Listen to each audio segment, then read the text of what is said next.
Salvete omnes, and welcome to your first screencast. We're here in stage 23 on page 46, looking at the stories in Thermis I and in Thermis II.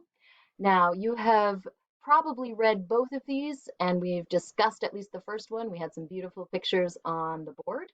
So I just want to do a quick review of the first one, and then we're going to look at the second one in a little bit more detail and talk about what happened in it, and I'll have some silly illustrations, so hopefully this will be a good reminder for all of you. So in Thermis I, and if I move my cursor up here, I bet you're seeing something, we had a number of characters. We had Kagidubnos, Quintus, Principes, remember those are the Principes Britanni. We had Memor et duo sacerdotes prope templum in aquis sulis. And do we remember what they were doing there? Remember there was an agna nigra, yes, a black lamb that the sacerdotes ducebant ad aram. Lambs and altars never go together well, at least for the lamb. So probably you remember what was about to happen. I'm going to scroll down a little bit. And Memor was there, tremebat, not feeling so great. Remember, there's kind of an underlying plot going on, and he and the priests were looking at the yaker, the liver of the lamb after they had sacrificed it, and erat lividum, significat mortem revera. But Memor doesn't want to say that. He's planning other things. He doesn't want anyone suspicious. So he goes on to say, oh, omnia sunt optima, et infine, he guessed omnia sunt optima, et inquit dea sulis Minerva cogidubno favet. Is it true? We don't know. Et postquam sacrificium memor duxit regem ac, which is like et, principes in apoditerium. We talked about remembering that the apoditerium is the changing room, so we're going into the baths. What do we think is about to take place? Let's see. So we're now looking at In Thermis II from page 47. After the apoditerium, we assume that they deinda, well, we don't assume, they tell us, deinda omnes in eam partem thermarum intraverunt, ubi balneum maximum erat. So we've changed our clothes, we're getting ready for bathing, we've got Quintus, we've got Memor, we've got Cogidubnus, and now we're going to look at some pictures. So here is a reconstruction of the baths at Aquae Sulis. So people would have been standing out by this handy little temple. We've got Sacred Spring. We've got the biggest balnea, and so likely the place where they would have been headed after making a sacrifice at the temple. To see this a little bit more clearly in more of a way of like, what would this have actually looked like? We've got the temple in back here. They would have come through this area.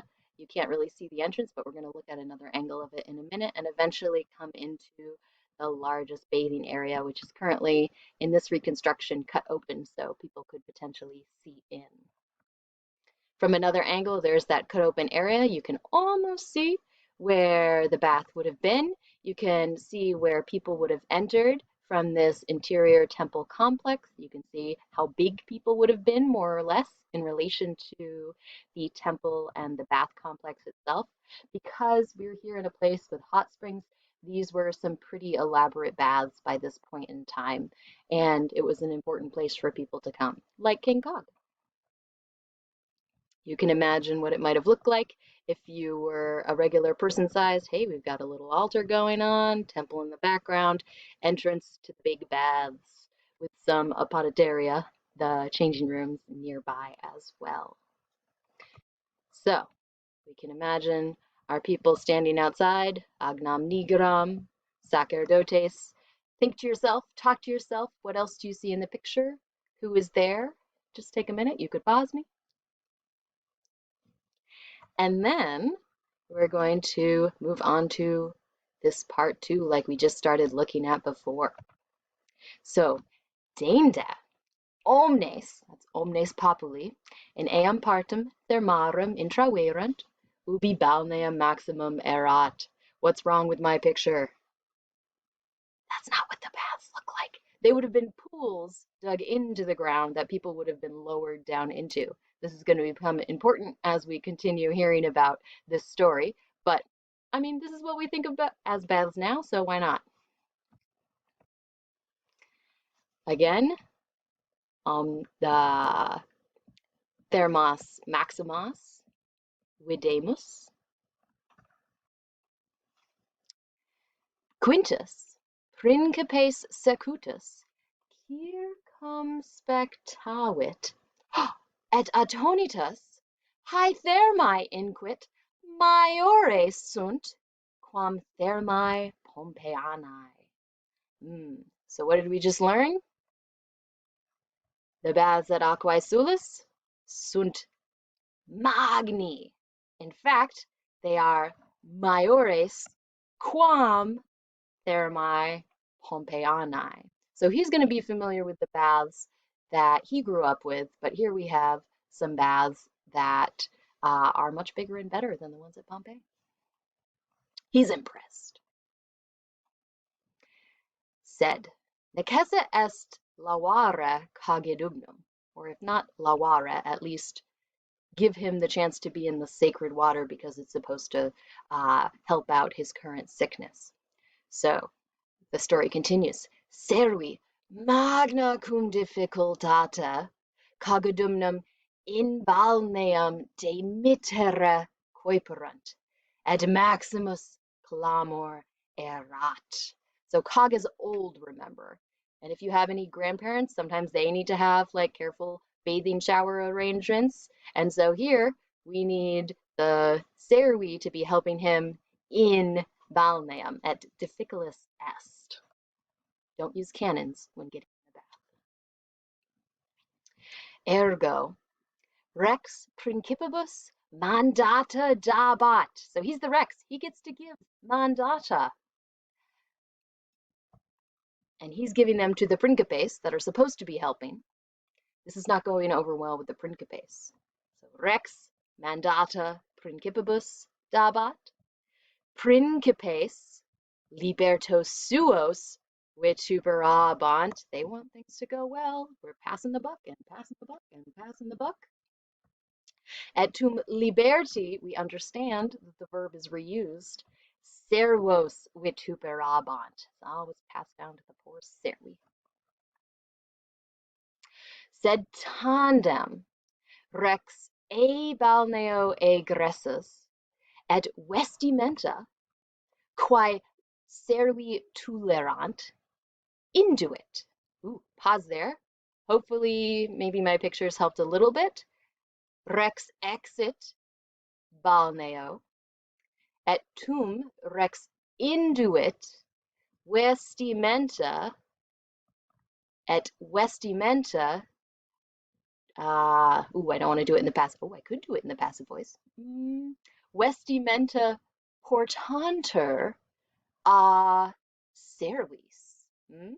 Except here we have the verb fero, fera, tuli, latus. So I could in fact say vestimenta lata a servis, et servi dedit vestimenta cogidubno, et cogidubnus vestimenta induit. He's dressed now. It's good. Tum omnes servi et principes et quintus Fonti sacro a propinqua virunt. Ad fontem.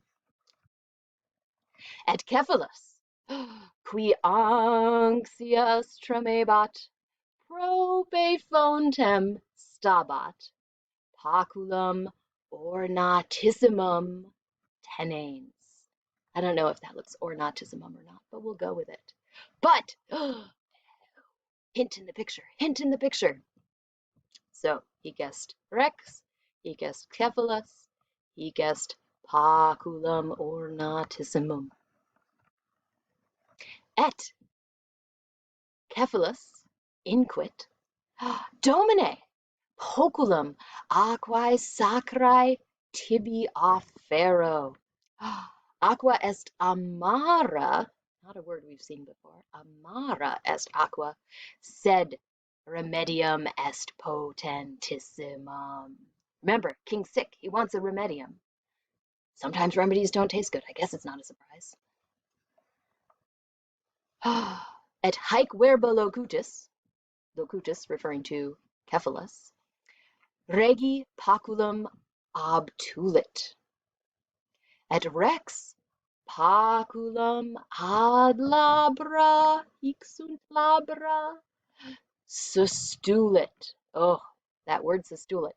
Tolo tolere sustuli sublatus. Hideous word, means to raise. You see it down here. What part of speech is locutus? It's one of those participles. Think. Who's doing the action? It's modifying Cephalus.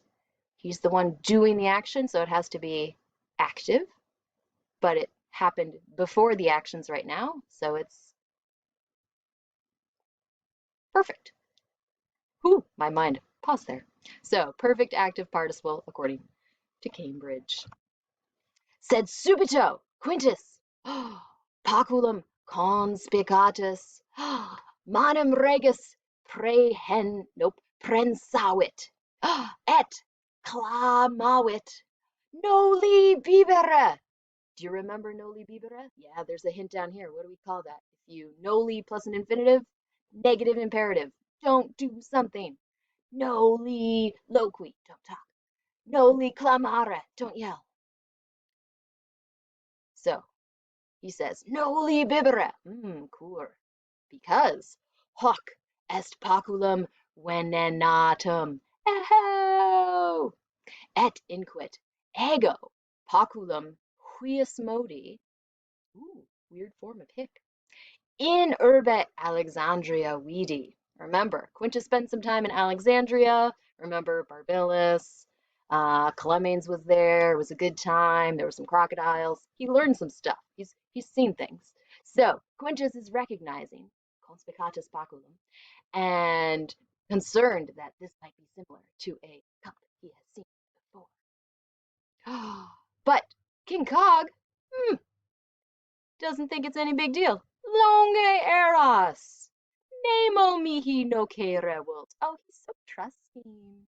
Nemo unquam mortem mihi parare temptavit. It's nice for him to think that. But Quintus goes on. Tu es rex sumai virtutis, responded Quintus. Sed quamquam, remember that's although, nullam periculum times, tutius est tibi verum scire. Tutius, from tutus, is a comparative adjective in a weird form. But yeah, sort of like tutior, but we need it in this form for this context. So, what's you need to know? Paculum inspicere velum, da mihi. So, nunc Quintus habet paculum. Et Quintus paculum inspicere coepit. Cephalus tamen paculum e manibus Quinti rapere temptabat. Et maxima pars spectatorum stabat. Immota hic sunt. Et dumnorix princeps regnentium saeviebat, sicut or tamquam leo furens paculum rapuit, et Cephalus obtulit. So Cephalus obtulit paculum regi, now dumnorix paculum obtulit Cephalo, et inquit facula est nobis venem cognoscere clamavit, jubeo te paculum haurire, num quam bibere times. Oh, what's Dumnorix doing? Cephalus was trying to feed this to the king. Now Dumnorix is trying to feed it to Cephalus. Quid accidet? What will happen? Finish the story on your own if you haven't already to find out.